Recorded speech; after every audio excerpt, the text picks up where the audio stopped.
big webcast on YouTube audience tonight. So I say hello to them. Zelda, are we running? So we're running. Okay. So hello to them. We'll start very soon. They typically are on time. Right. YouTube audiences tend to be on time.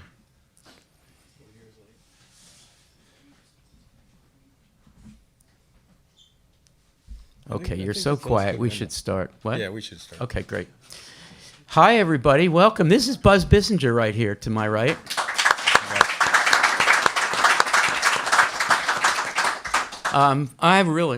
Jane, my wife Jane, knows how excited I am about this evening. This book is extraordinary. I'm probably going to say it a number of times. You really need to not just buy this book, but read this book. This is going to be grandiose, and I apologize in advance. But the experience of reading this book reminded me of the experience of reading Melville's Moby Dick. Yeah, that's grandiose. That's a little over the top, I think. It's over the top. But I'll tell you why. Because the last part of the book, it's relentless. You know, I guess we have to spoil, because what else can you do talking about this book? But the people, the men, the Marines who play in the Mosquito Bowl, who find out in a few minutes, many of them die, and Buzz miraculously did all the research to find out how they died. So this is unlike Moby Dick, because he did research on whales, not on people.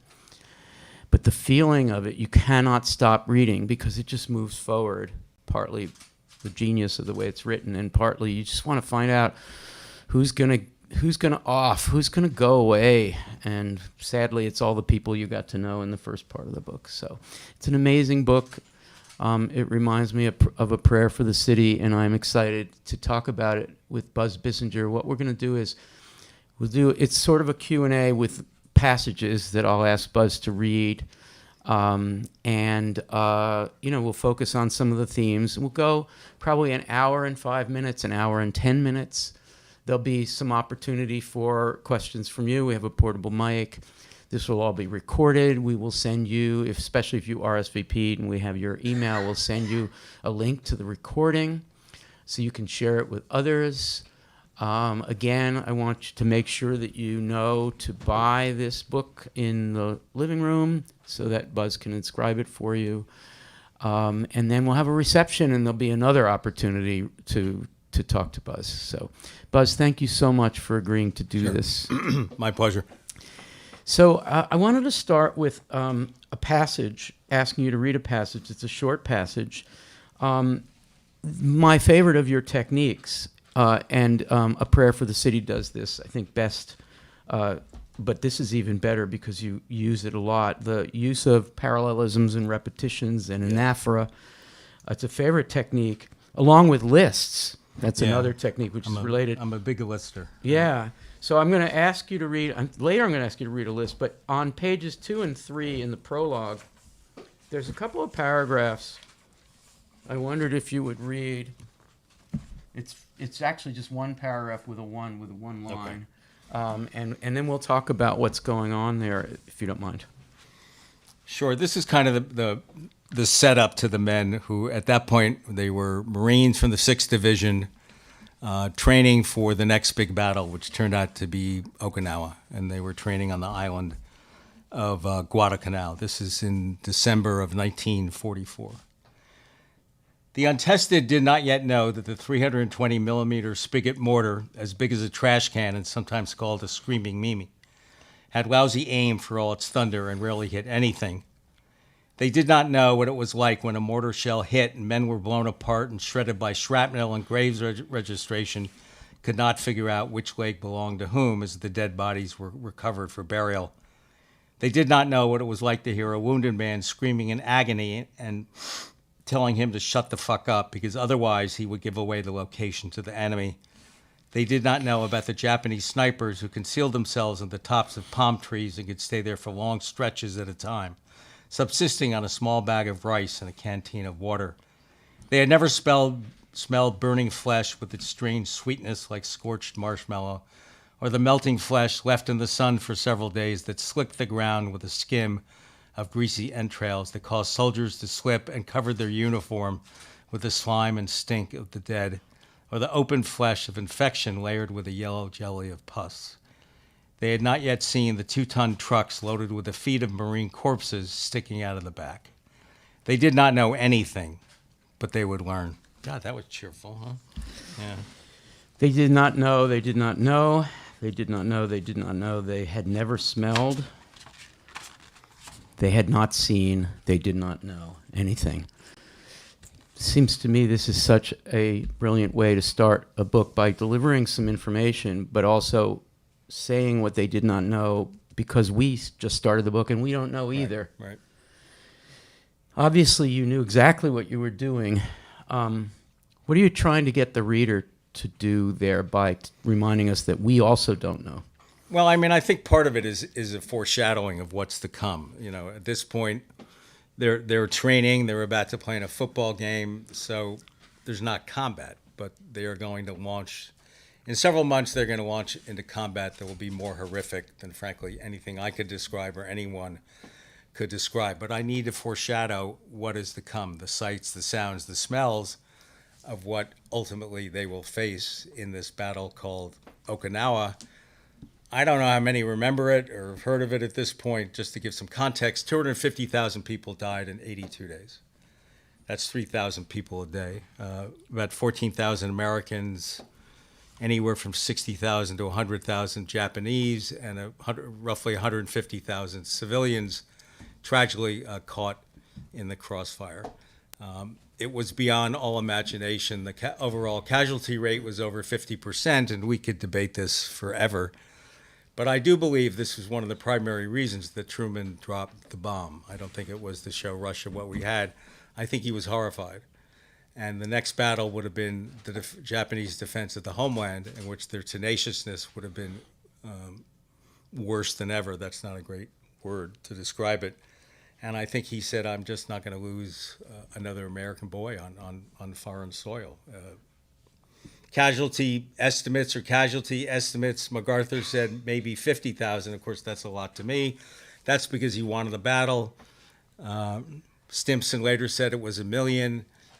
Nimitz said it would be maybe 250,000. 250,000 people would possibly lose their lives, and that's simply Americans. Millions upon millions of Japanese would have lost their lives as well had the battle continued. There's psycho-emotional content that goes with this. You feel this way. I think I do too, and a lot of people do, thinking about the 19-year-old and the 20-year-old who says, well, I don't fully understand this war, but I think I need to enlist, or I need to go through training to be a Marine and then submit myself to the slaughter. And you find that to be, and tragic is the right word, you find that to be tragic. And it is, and you feel it. You can tell as a writer that you're feeling it. And so to tell us that we don't know, that you don't know, that they didn't know, what replicates all this not knowing? Well, yeah, because that's a big part of it. You know, there's still at that point. Some of them have already been in combat, nothing the likes of which they're going to face. I don't know if innocence is the right word, but they're naive in a sense. You can talk about combat all you want, but as sergeants who have been, the gunnery sergeants will tell you, until you're in it, you just have no fucking idea. So there is this sense of innocence. Life is okay. Guadalcanal, you know, there are things to do, at least enough to do to keep going. But it's sort of like this ticking time bomb that's coming, that ultimately will come 4 months after this serendipitous, improbable, incredible football game called the Mosquito Bowl. And then as the term goes, they're in the shit. But even Okinawa, it takes time. They get to the island, and at the very beginning, they don't know where the Japanese are. They're not defending the island. They think they're home free. They start having picnics. They read comic books. Some think the war is over. Some think the Japanese have left, but the Japanese have enacted a strategy in which they basically have tunneled and hidden underground. And no one likes to hear this, or some people do, some people don't, but fought with they really out-strategized us. Their only goal was to kill as many Americans as possible. They had no strategic interest in Okinawa. They were trying to buy time until they could prepare for the defense of the Japanese homeland. And they had this vain, ridiculous, criminal delusion that we would come to the table, that finally we would come to the table and negotiate. And that criminal delusion is not just American lives. There are as many as 50 million Chinese who died. We don't know how many died from Vietnam. We don't know how many died from Thailand. The Japanese may have killed more people than the Germans. And I think in a sense, they got off easy because the Pacific War was always, always in the shadow, which made these men feel very vulnerable. Like no one gives a shit. And America at that time, they were tired of the war. And a lot of these soldiers and Marines were tired of being in places whose names they could not pronounce, and they wanted out. But it is tragic, obviously, when men die, because that's what war is. You know, war is not triumph. I mean, I know people cite Saving Private Ryan. It's still a movie. Matt Damon gets home. Everything is sort of tied up in a tidy bow. I know Tom Hanks dies. War is death. Let's face it. That's what war is. War is death. It's about dying. And I wanted to emphasize that because I focus on 15 players who played in the game and later died at Okinawa. And I also wanted to focus, and some readers have said it's too much, I couldn't read it. I understand that, but I wanted the combat to be as visceral and grisly and horrifying and bloody and violent. Because frankly, it's an anti-war book. It is not a book of glorification, nor is it a book of glorification about the Great Generation, which had a lot of problems. Particularly among many, the racism that was shown towards African-American soldiers, which was why any African-American fought for this country in World War II was beyond me, frankly. And the idea that you're fighting for freedoms, for the freedom of other people in other countries, but you don't have those freedoms at home was absolutely mind-boggling to me. But they did. In a minute, I want to turn to sports, games, sport, because that's another important theme of yours across your books, and you bring war and sport together in this. I want to turn to that in a minute, but before we leave this strategy of anaphora, repetition, and lists, I'd like to invite you to read the beginning of my favorite chapter. Favorite's the wrong word. A chapter that moved me terribly. The death of David Schreiner and this chapter are the two things that made me have to stop and grab a tissue. Of course, that was supposed to be a surprise, so thanks a lot, Al. Oh, no. It's all right. It's fine. Oh, we're going to fine. focus on David Schreiner, so I guess That's we have to fine. do it. That's Okay. fine. All right. Where are we? Well, so this is a chapter 16 that starts on 121. It's called Committed to the Deep. There's your Moby Dick stuff. And I wondered if you would just read the I think first... Melville is really shaking in his grave right now. Read, if you don't mind, read the first prose and then the list and maybe a few sentences after the list. But Okay. I just want people to hear this thing of the poetry of the list, which is a way of trying to talk about death as it was recognized by the bureaucracy and then turning that into reality. This chapter is about, and I should give some context, and I will in a minute. This was about the Battle of Tarawa. I don't. How many have heard of the Battle of Tarawa? Probably not that many. It was the first contested assault, contested amphibious assault. Up until then, there had been no opposition, and because it was a test, there were all sorts of things that the Americans, would it work? Would it not work? Can we coordinate? Can the Marines and the Navy coordinate and coordinate with the Air Force? It turned out to be a bloodbath in which men unnecessarily lost their lives because, as decisions are often made, they're not made in the interest of keeping men alive. They're made in the interest of, well, if people get killed, people get killed. And in this particular battle, the reason I wrote about it, because it foreshadows what these men are going to face. I know some people say, what the fuck is it doing there? Including your friend Ben Yagoda, who we won't go into. But Wait, people are asking why you put this chapter yeah, in? I mean, why is it in there? To me, it's obvious, but to some people, it's not. But it was in there. It's a foreshadowing of what these men are going to face, because let's face it, they're sacrificial lambs. It's very easy on a command ship to do this, to do that. You're away from the action. You have waiters. You have good food. You have bathrooms. They're not on the line. when you're on the line, when you're in combat, you have no fucking idea where you are. You're not told anything. It really is go left, go here, go there. In this case, the problem with Tarawa, which was a problem throughout the war, was all these little islands were surrounded by coral. And it's the elemental question of how do you get the boats, the transport boats that take the men to shore, how do you get them over the coral?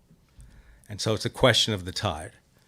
And in this case, they tried to determine would the tide be 3 feet, 4 feet, or 5 feet. If it was 5 feet, what they call Higgins boats would get over, and they're boats that carry about 45 men. 4 feet, maybe they could scratch their way through or not be that far from shore. 3 feet, dead in the water. Dead in the water meaning you would be hung up on the coral. The Japanese were entrenched with machine gun emplacements and mortar emplacements. They were very clever. We were not prepared for it. And these Marines, 18, 19, 20-year-old, would be in water up to their neck with their rifle over their head, having to wade to shore, knowing they were going into the jaws of death without any protection. And the American command knew this could happen and refused to delay it, although many, many battles were delayed. I think their attitude was, fuck it, let's try it. Well, the problem is when you try it and people die, there's no turning back on that. So in any case, and as Al says, I wanted to get across, as Al says, the bureaucracy of death. And I do use lists a lot. What page is it? 121. And your use of documents, which we're going to talk about later, is crucial. And this is like making a document come alive with bureaucracy. The chapter's called Committed to the Deep, and it goes as follows. The logbook was single-spaced, handwritten by Navy Chaplain W. Wyeth Willard in small inscripted letters. You could read the entries in the logbook line by line across. There's a series of columns up and down. On the first page were serial number, name, rank, date, and cause of death, with GSW indicating gunshot wound. There were 47 entries down the column. GSW, head and neck. GSW, abdomen. GSW, neck. GSW, neck. GSW, right side. GSW, right side of chest. GSW, chest. GSW, head. GSW, chest. GSW, chest. GSW, right thigh. GSW, head. GSW, head. GSW, right shoulder. GSW, right leg. Type of wound unknown. Type of wound unknown. GSW, multiple. GSW, shoulder and head. GSW, left cheek.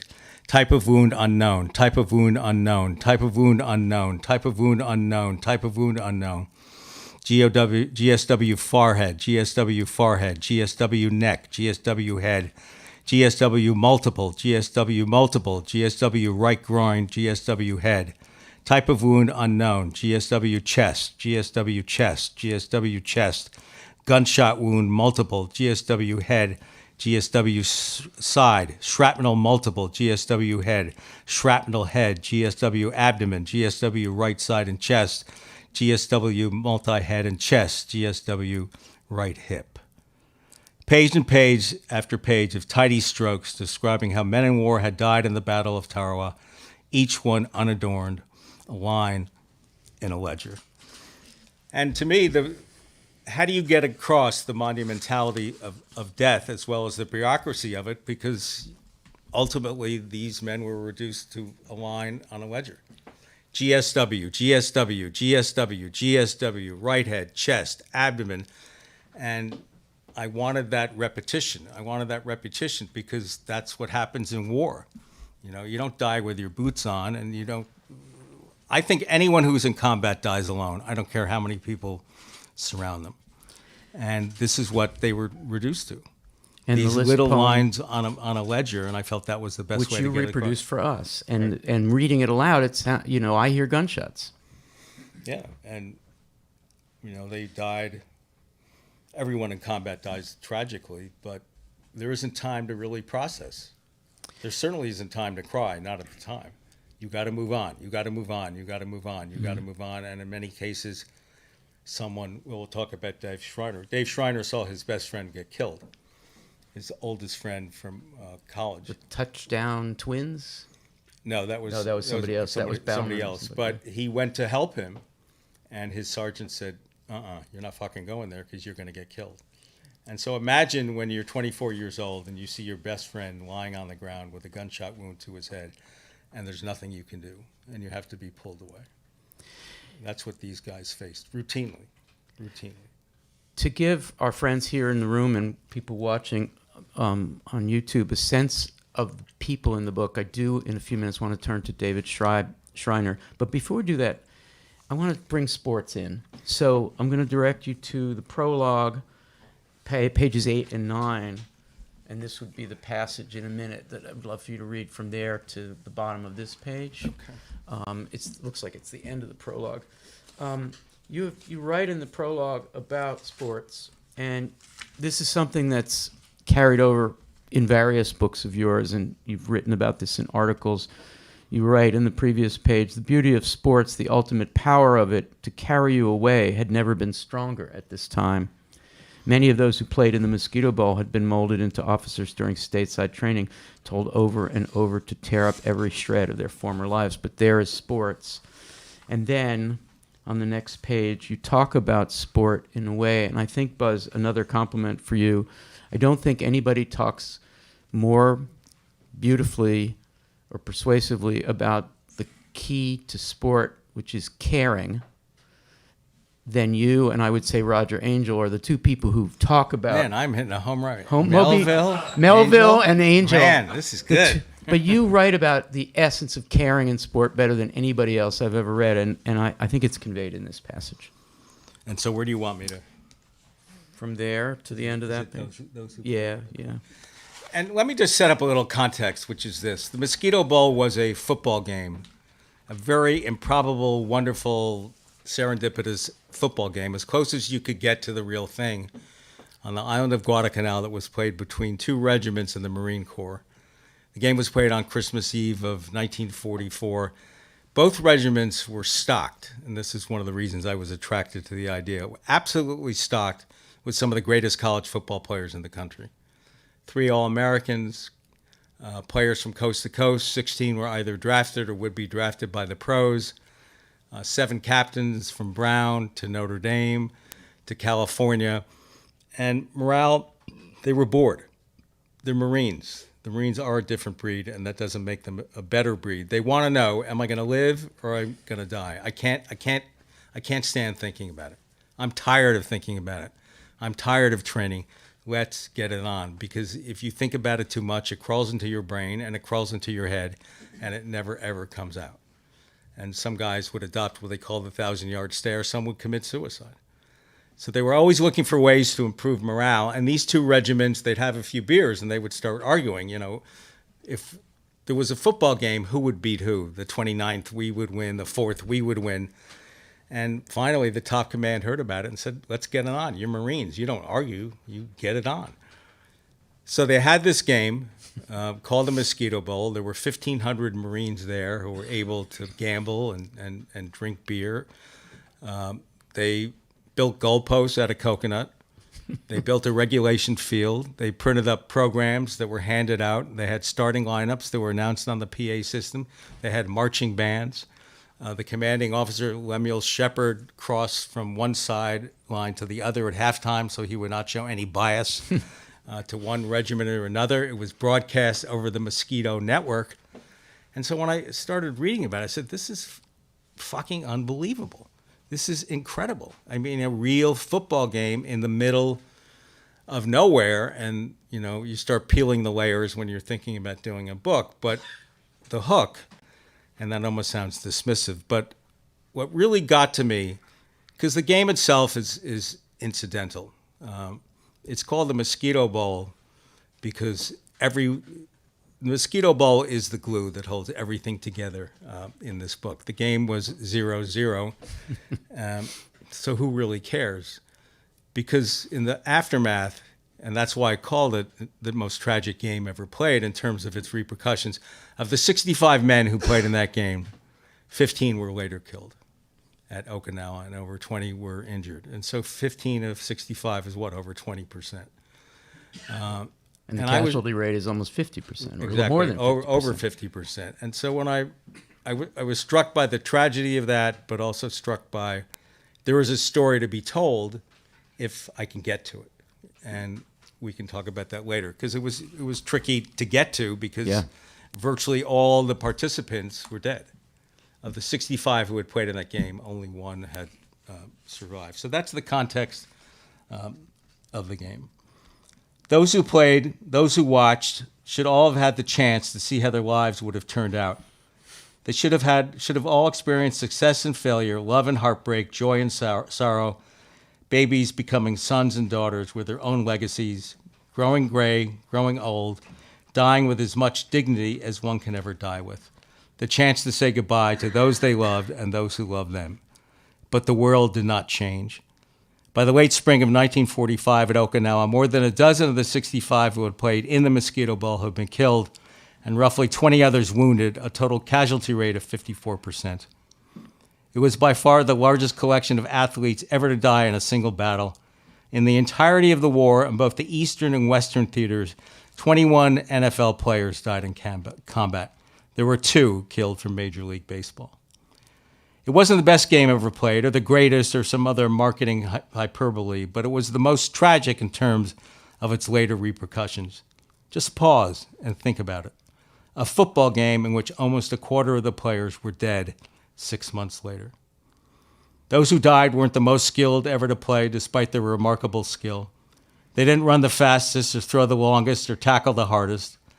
But if you measure sports by the values that have since become so blurred by money and fame, pure brotherhood without a guaranteed contract, sacrifice of self, the ability to rise above pain, the refusal to quit, values so important that the U.S. Navy believed football to be the single best training for combat and saved the college game during World War II, then those who died were the best who ever played. They're all but forgotten now, as all men in war are ultimately forgotten. They are eternal, as all men in war are eternal. Who they were, where they came from, and in America both blessed and brutal, the gung-ho innocence that turned into the darkest horror as they traveled through the maze of being a Marine, is not some period piece or contrived cautionary tale, but the most timeless story of all, of humanity in the face of all that has become inhuman, the inhumanity of all that once was human, the remarkable sacrifice that men are still willing to make even when the world has gone mad, united by that one thing you cannot ever control in war, however brave or careful or fearful or raging with revenge. Who dies? Because so many died after that game. Who lives? Because many did live despite combat and serious injury. The Mosquito Bowl. And, I felt it was important, obviously, at the beginning to try to set up the stakes and not to give too much away. But this is what these men would face. And I think about that all the time. When I wrote the book, I had a little picture of Dave Schreiner next to me, who a wonderful man who tragically died. And they should have had lives. They were boys. I called them men. They weren't boys. They weren't men. They were boys. They were kids. My father was there. He was 19 years old. A lot of the guys were 18 and 19 years old. The officers were maybe 22 or 23. They should have had lives. And they were brave and had an incredible sense of duty, and they did sacrifice themselves for the cause of us. But they should have gotten married. They should have had kids. They should have had all the things that we take for granted. And often, as I wrote, I would look at the picture of Schreiner. It was a graduation picture because he was young and beautiful. The ultimate All-American. So to think that he was not there, that he died actually 12 hours before the official end of combat on a bullshit patrol is still unimaginable to me. Buzz, it's not only just a beautiful way of ending a prologue and setting up the book, but it also has at the heart of it, I think, a point that's very important to you, not just in Friday Night Lights, but or the book about the 3 games between the Cardinals and Chicago Cubs. I'm sorry, the name of it is 3 Nights in August, I think. But it underlies everything that you've written. If you measure sports by the values that have since become blurred by money and fame, then pure brotherhood without a guaranteed contract, sacrifice of self, the ability to rise, the refusal to quit, this is the heart of what you care about.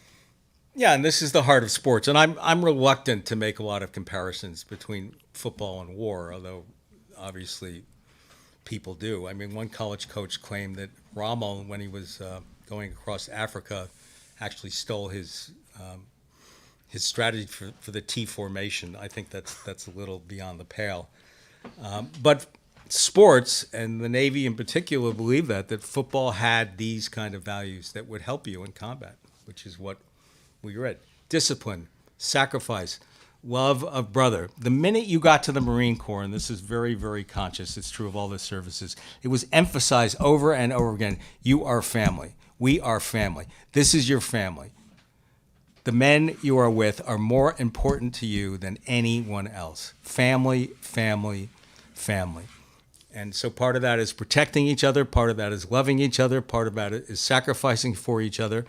And sports can, bring that out. It's gotten all fucked up now because of money, but these guys didn't play for money. They didn't play to go to college football. They actually were talked out of it by their coaches, if you can believe it. It's a waste of time. The pros are a bunch of drunken thugs. Get a job. Get a life. And you know what? If you flunked out, you flunked out. So a lot of what they did was the love of the game. And for some of them, taking those values into the world of combat, did help to the degree that anything can really help. This is not a book that is at all, it would be a superficial reading this book to say that there was a football game in the middle of this war and it becomes a metaphor for what we have to do to succeed in war. That is not it at all. No, it's not. And if you roll back the tape to radio shows, you used to come on the radio shows and argue about sports teams, and it was always this bitter criticism of the way what sports has become, which is why you like the college game still so much. And that's at the heart of this book. It seems to me the love that you're looking for, that you found, is not nostalgia. No, but it's not. The love that you're looking for, you found in this story, someone like Dave Schreiner. And you found in the kids who played. I mean, and I think part of it, too, was to sort of try to establish it was an innocent time. America was a different place. And so football was played for reasons very different from today. I mean, let's face it. Anyone who's playing college football today, whether it's true or not, has the dream of going to the pros, of making a lot of money. They didn't play it for that reason. They played it for camaraderie and belief in the game and brotherhood and sacrifice, as I say, playing through pain and all the things that can help in combat. And this was very, very, very conscious on the Navy's part. They enacted all these officer training programs in colleges all over the country where you were training to be an officer, and at the same time, you were allowed to be a college student and therefore play football. The Army thought it was a bunch of shit, and they would not allow it. But the Army was full of shit in a lot of cases. But that's. So let's talk about Dave Schreiner. Mom Ann, Dad Herb, Sister Betty, and his fiancée Odette. Odette. Yeah. I don't mean at all to drag you into this personally at all. I don't want to psychoanalyze your engagement with Dave Schreiner, but it's so interesting to me. You are so not the North Midwest Wisconsin dairy farm. He wanted to be a dairy farmer. At one Schreiner point, at one point. Right. This is like a family that through research you've gotten to know well, and you love them. It's pretty clear, and yet this is not Buzz Bissinger territory. Yet it is. You go to Texas. This is a thing in your work. You really care about what we would call mid-American life, and it's it's the fun and it's the challenge of being a journalist. Yeah, getting out of yourself. Getting out of yourself. You end up respecting cultures you know nothing about. Some people you love, some people you hate. Yeah, but it's this burrowing in to a subculture that even if the reader thinks they know about, they don't. And a lot of the men in the book that I profiled were from the Midwest, and they had kind of that wholesome Midwestern values. It was a time of gee whiz and golly gee. I mean, no one really ever swore. You pinned your girl with you pinned the girl on the letter sweater. And Schreiner represented this. He was tall, he was handsome, he was 6'2", he was a 2-time All-American. He was humble to the point of almost self-abuse. He hated publicity, but his love It's just so tragic. I mean, his love for his family and their love for him was so powerful. And his mother was really quite brilliant, and she would write a weekly letter called the Shriner Chronicles. Sunday sheet. Exactly. Just And you must have read all those. Filled with minutia about life in Lancaster, Wisconsin, which was a little farm town. You know, who did what, cookies coming out of the oven at midnight, you know, Herb getting a little bit too drunk, or Herb putting on too much weight and he couldn't fit into a suit anymore. The most mundane details, but that's what Dave Shriner wanted. That was his piece of home. He wanted to feel a piece of home, but in those chronicles, you can feel the subtext of her worry every day, every hour, like every mother and every father. Is there going to be that knock on the door? And they went back and forth, he and Odette, and they decided not to get married. Right. And this clearly moves you because you bring it up a lot. They decided not to get married.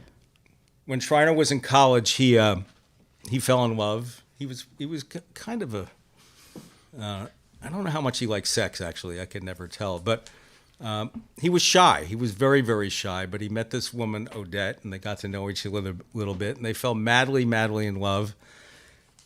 There wasn't a lot of time left. There wasn't a lot of time left for any of these guys. Some of them decided not to get married. Some of them got very quickly married, only to realize they had no idea of who they were marrying, in the sense that they didn't know each other at all. Odette loved him. She wanted to get married, so at least he would have that feeling.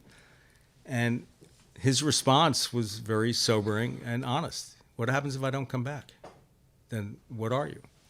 You're a widow at the age of 22, and I'm not going to let that happen. I'm not going to let that happen to you, and I'm not going to do it. And it was clear he was anguished by that decision.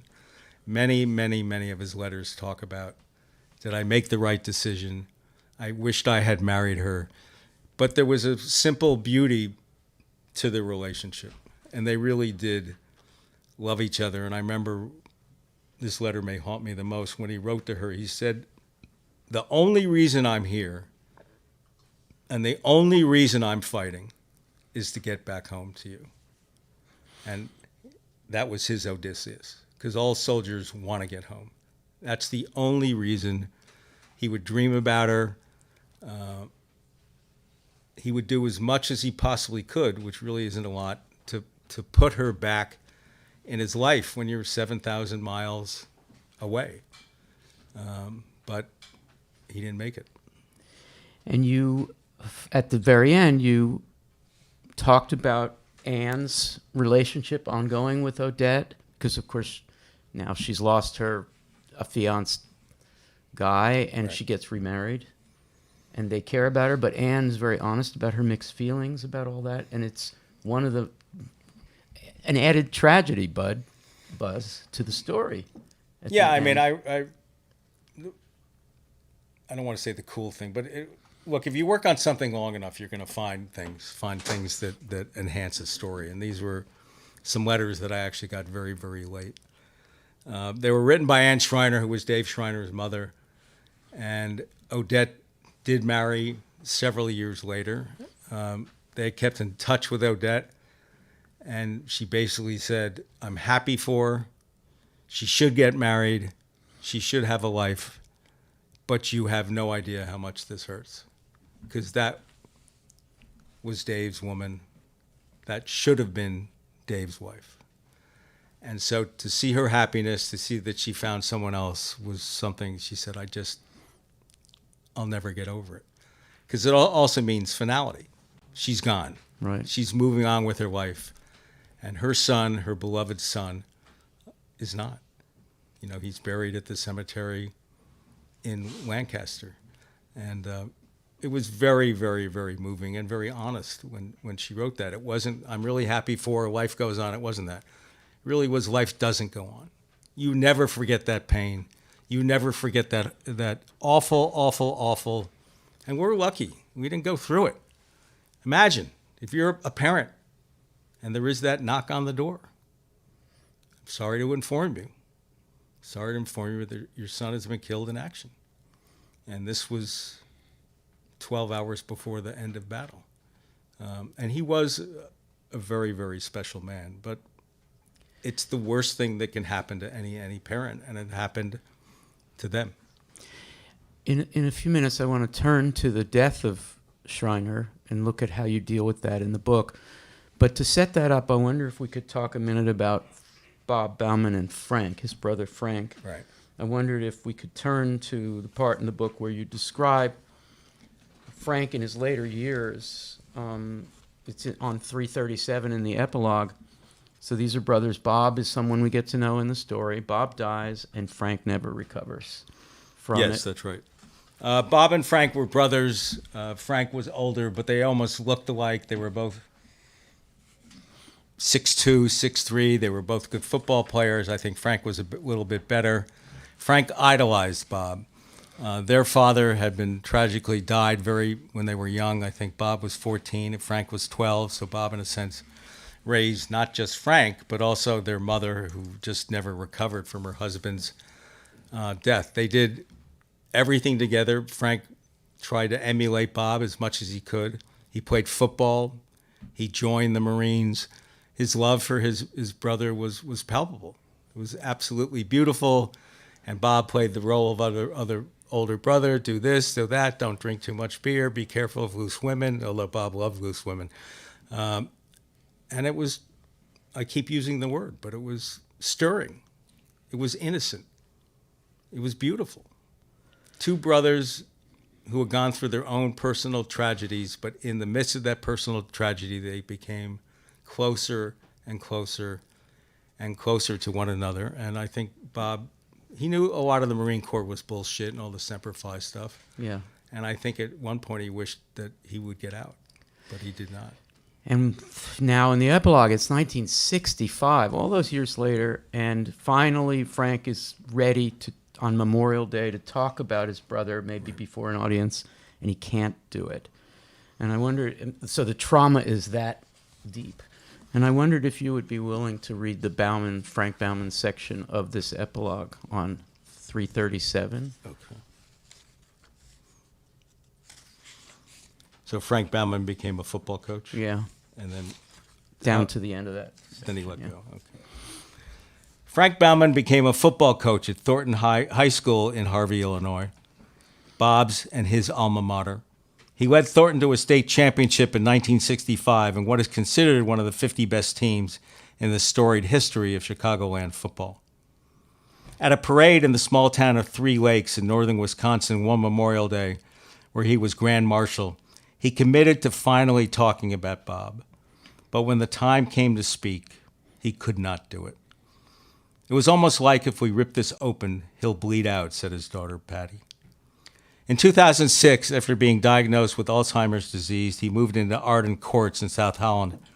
His wife, Dale, was fine physically and certainly capable of staying home, but she would not consider the idea of being without her husband and also moved into the facility where they lived across the hall from each other.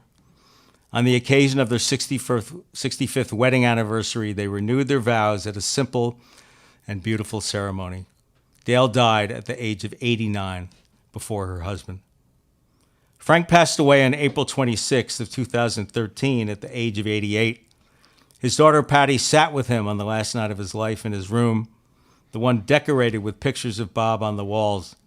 She talked to him about Dale and his grandchildren, and how well they were doing and how much they loved him. He squeezed her hand, she sang his favorite hymns, and she talked about Bob. As the sun came up, Patty knew it was time. She stood up and started marching around the room like the cheerleader she had once been. She knew that maybe she looked crazy, but she didn't care. Football had been the core of her father's life, so she imitated a game and told Frank there he was with the ball. She told him to start running, make it to the end zone. She was cheering just as though Frank was back at Illinois and Purdue and Thornton. She could hear her father's breath quicken as if he were running. She told him to keep going, just keep going. She continued to cheer and clap and laugh and cry. And she knew as strongly as she had ever known anything, they had gotten to the moment and place he had wished for in his life. He was with his brother Bob now, and then he let go. I think you met Patty, right? Yeah, I've become wonderful friends with Patty. They're incredible woman and incredible family, amazing family. Actually, their children just lost both their homes on Sanibel Island. Patty's just amazing, and so is her husband. They have a great sense of service. She even cries more than Gwen Lewis, if that's possible. But and I can and just they were imagine reluctant. that scene. But sort of the I met them very late in the book. I mean, I was in the midst of writing it, and I didn't know a lot about Bob Bauman, and figured, all right, sometimes you don't know about people, and anything Right. like this, there are going to be Right. holes. And someone who knew them said, you may want to talk to them, and gave me her number. There was a trunk that they kept at their home, their cabin in northern Wisconsin. They had never opened it. Never opened it. Frank would not allow it to be opened, but he had kept it. And I guess it was last year, they finally opened it. There was his uniform, other memorabilia, and all the letters that he had written to Frank, to his mom, to girlfriends. And Patty and Brett were kind enough, they were terrified. They were terrified. Are you going to make me look like an idiot? That last scene, are people going to laugh at me and mock me?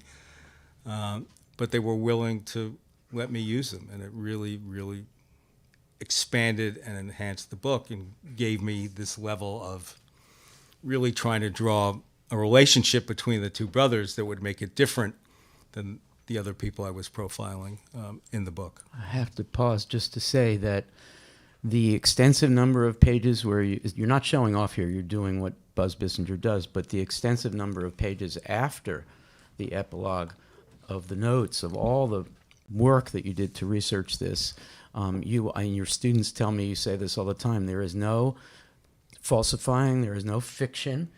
This has to be. So when this happens... It was tempting, though, to make it up, because who the fuck knows? They're all dead. Well, exactly, but this is the thing about you. Right. So when I could have made up that fucking game. when Patty is dancing around the room in which this guy, Frank, who's been missing his brother Bob all these decades, has now lost his memory, and she's reviving it through football, you can't make that shit up. You can, and there may be errors in the book. Errors occur, although the amount that I spent on fact checking was I spent $70,000 on fact checking, because you want to get it right, and even when you try to get it right, there are going to be errors. But Patty was scared. Am I going to look like a fool? A lot of people are going to think, well, this is crazy. Some woman, acting as a cheerleader and marching around the room.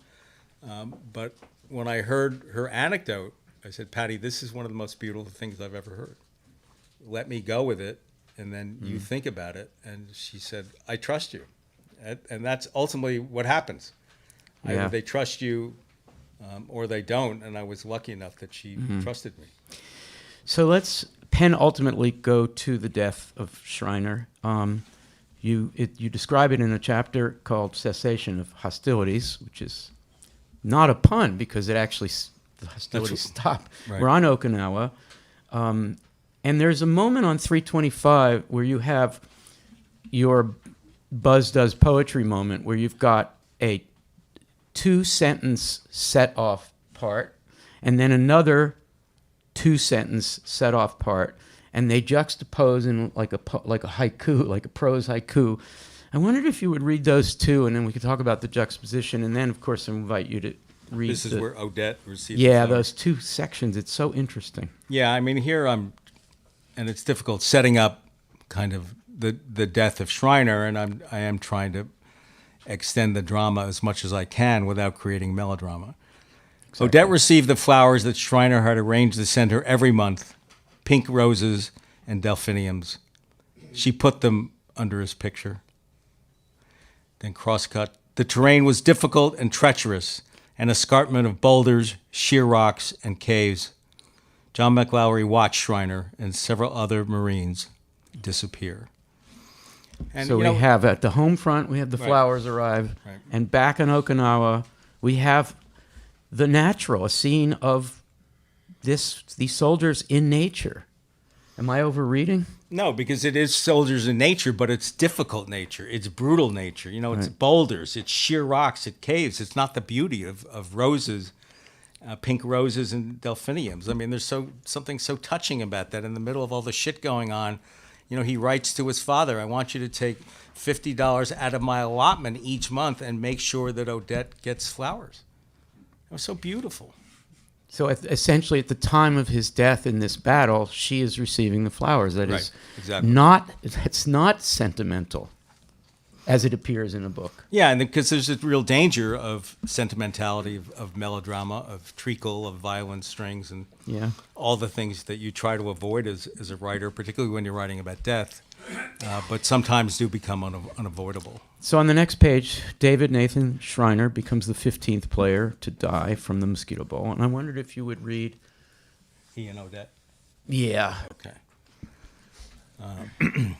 Were we supposed to know Schreiner would die? You said I blew it by...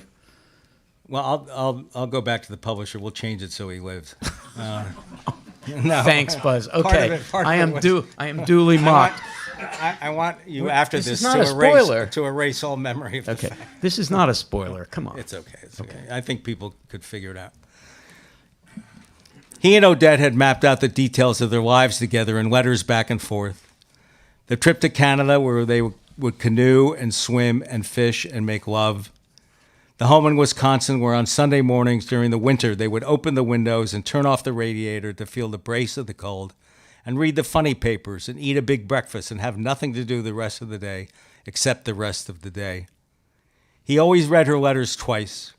He wrote her day after day, not because he had much to say, but just to feel close to her. He apologized for not being able to articulate what he really felt when it was actually the very opposite. You are what I'm fighting to get back to, and you mean more to me than anything possibly could on this earth. Like Odysseus, love would carry Dave Schreiner home. He was shot in his left chest, most likely by a sniper, although there were reports that he had been wounded during a fake surrender. He was taken to a hospital and died the next day on June 21st of 1945. He had survived on Okinawa for 81 days. He died on the 82nd, the same day the island was declared secure. Our two darling boys were real buddies and went through everything together, and it seems they could not be separated, and for that reason God took them both, wrote Bertha Baumann to Anne Schreiner after she learned that David had died. Are your days and nights getting any better, Mrs. Baumann, wrote Anna in response. I find mine are getting harder and harder.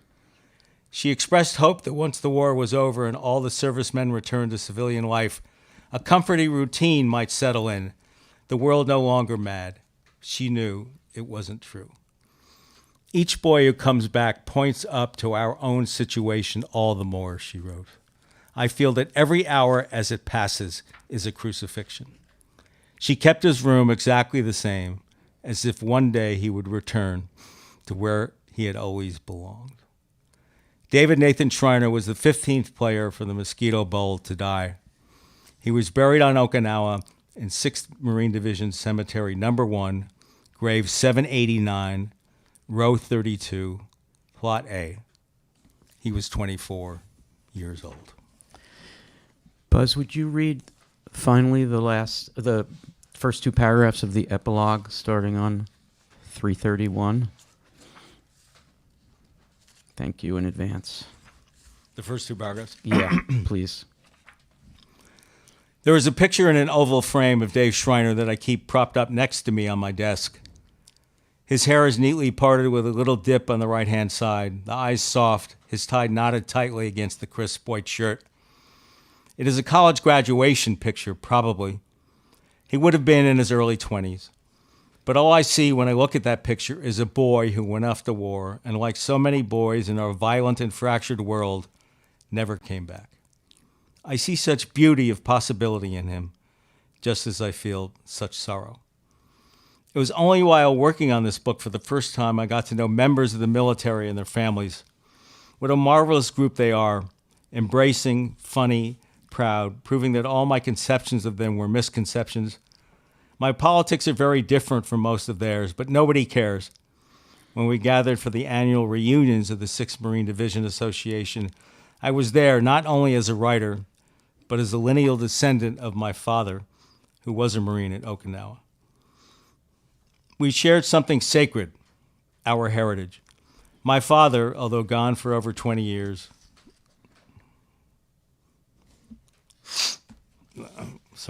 came back to me. I imagined him at Okinawa, a 19-year-old kid smoking cigarettes down to the nub and fear coursing through him but never showing it.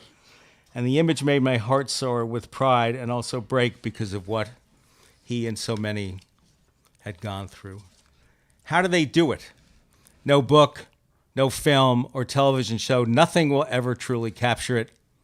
Only the men who were there will ever know.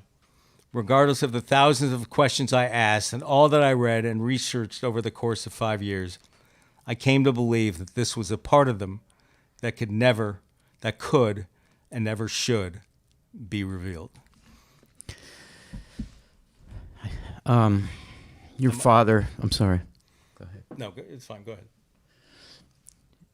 Late in the writing of this, you discovered a lot about your father that you hadn't known because he was recalcitrant in telling you, and then you found out that he was there probably. My father was drafted out of Dartmouth in 1944, like so many men were. He was 19 years old. This I'll never quite understand. My father was an interesting person. He was actually drafted by the Navy, but he decided he did not want to die on a ship, so he joined the fucking Marines. Now, what made him do that is beyond me. He became a Marine. He was at Okinawa. He never talked about it. He would joke about it a little bit, but he couldn't. You know, when I remember my mother saying there was a family get-together and the war came up and he had to go outside and smoke a cigarette. And I respected that. That was his no zone. And I didn't think I had the right, even as his son, to probe. As I was beginning research on the book, I was looking up the records of a lot of other Marines and said, well, what the hell? Might as well find out where he was and what his rank was. And I got the muster rolls. They're not hard to find. His name is my name, Harry Gerard Bissinger, and there his name was a rifleman on the front line in one of the regiments that I was writing about, the 4th Regiment. And that really blew my mind. For all I know, he may have been at the game because he hit the trifecta. He liked to drink, and you were allowed all the beer you wanted. He loved to gamble, and he loved football. And I have no doubt that he knew of some of these guys who played, or maybe knew them personally. This was never meant to be, nor is it a search for your father's story. He's mentioned at the very beginning, and he's mentioned at the very end. But obviously, it did give me an opportunity to know. It's hard for me. What he went through. And he died in 2001. And as I wrote the book, I just wanted to hug him. Sorry. I just wanted to tell him how proud I was of him. And I never got that opportunity. But maybe the book is a way of doing it, because I am incredibly proud of him, as I am of all the men that I wrote about. Sorry. I get very emotional about it. What's so brilliant about this is that that's not how or why you set out to tell the story. It happened well into it. Which is another one of those too good to be true moments. It just happened. And so when I found out he was with the 4th Regiment, it blew my mind, and that really sort of put me over the top. But the other thing that put me over the top is there's a picture, it's in the book, of 2 of the players shaking hands before the Mosquito Bowl, Dave Schreiner and Tony Bukovich. They were both legitimate All-Americans. And Bukovich is in shorts and he's these big thunder thighs. He was a running back, and Schreiner's tall. But I kept looking at that picture, particularly of Bukovich, and I said, that's my dad. That's what he looked like. He was a kid. But, he had been a good football player, and I said, that's my dad. That's, in a sense, who I'm writing about. So he stayed with me throughout the book. And I'm glad I now have a sense of what he went through. Just as I also respect the fact that he never ever wanted to talk about. And as you'll read it in the book, if you read it, you'll see why. It's beyond imagination. It's indescribable, although I felt it was vitally important not to hold back on the combat. People have to know. If they don't want to read it or they want to skip through it, that's fine. But you have to know. We have to know what war is. It's not all this bullshit. It's not all this TV bullshit. It's death. It's constant death and fear of death. And if you're lucky, you get shot through the helmet next to your foxhole buddy and you die instantly. If you're not so lucky, you get blown apart by a landmine, or you get shot in the abdomen, which are the worst kind of wounds. But no one ever makes it out whole. No one who is ever in combat. You move on with your life. I think that was the greatest magnificence of the generation. They wanted to get on with life. There were great opportunities. I think the GI Bill may have been the greatest piece of legislation ever passed in the United States. They wanted to put it behind them, and many did. But you never, ever come back whole. Never. You say correctly, no doubt, that this is not a Search for My Father book, and we know that because you discovered your father's role later. Right. We know it. It's true. I had the privilege, because you were a Writers' House Fellow a few years ago, of teaching and reading all your work, and it is certainly a theme. It's in Father's Day. It's in Friday Night Lights, because you felt fatherly to couple of those players. This has been something that you've been working on, if I may put it that way. And this is the culmination of it, I think. Yeah, I mean, Friday Night Lights, in a sense, was a book about fathers and sons, the relationships that sons have with their fathers living vicariously through their sons, fathers wanting their sons to succeed. The book Father's Day was a personal memoir about my relationship with my son, Zach, who was born with some significant learning deficits, but has remarkably overcome them. And this, too, was about my father and myself. I didn't want to wear it out. I didn't want to extend it. But all these men, boys, I can't call them men, all these boys had marvelous relationships with their fathers. Their fathers played an enormously important part in their lives. And, I was really, really struck by that. Some of them never wrote letters, but some did. There's another character, John McLowry, and he had a wonderful relationship with his father. And I wanted to get Tuss, and I wanted to get that across. You did. As well. Buzz, I had planned all along to have this session end with your reading the end of the preface, but I really want to make that optional for you because of your response. But it does tie up the story about your dad, and so I'm thinking of I can do it. The bottom of Roman numeral 14. There was my father, and then down to the end. Okay. Yeah. A significant part of the Mosquito Bowl deals with the 4th Regiment of the 6th Marine Division, which fought on Okinawa. Because online records can be spotty, I assumed I would never find his name, but Ancestry.com makes it effortless, and records are remarkably accurate. It took me minutes. There was my father, Harry G. Bissinger, on a muster roll attached to the 1st Battalion of the 4th Regiment of the 6th Marine Division as a private. It was a rifle company. In other words, he was in the very same regiment and battalion that are so central to the Mosquito Bowl. Because many of those I wrote about were great college players, and my dad was a great sports fan, I have no doubt that he knew of them and maybe met some of them. It was that discovery that made me realize I had to do it. It was destiny, after all, as much as I hate the word. I would be writing exclusively about other Marines, but I knew that I would be writing about my dad. He left us far too soon, dying at the age of 75, roughly 6 months after 9/11, invaded by leukemia that devoured him 4 months after diagnosis. I so terribly wish he was here for so many reasons. A man of incredible charisma, charm, and humor who wasn't above taking a drink or two or three because that's the way his generation rolled. He was one of those rare people you always wanted to be around. For all his ebullience with others, he was so very hard on himself. He rarely took pride in anything he did, despite all of his accomplishments, one of which was being a Marine. I so terribly want to tell him how proud I am of his duty on those killing fields.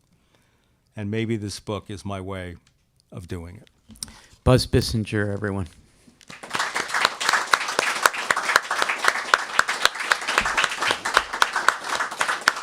Thank you, Buzz. You're welcome. This is an amazing book. You have, like, within 50 feet of you, a chance to get a copy at $15. That's as good as it gets. It's as good as it gets. And to meet the author of the book, although many in this room know Buzz. We're so grateful that Buzz Bissinger is part of our community here. He's been teaching a course this semester, so he's been in Philadelphia. It is such an honor and a great treat to have Buzz here, and I hope you will put your hands together one more time to thank him for this.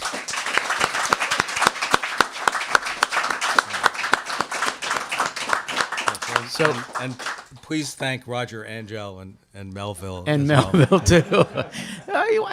That wasn't really over the top. The Melville was a comparison to the way the thing flows at the end.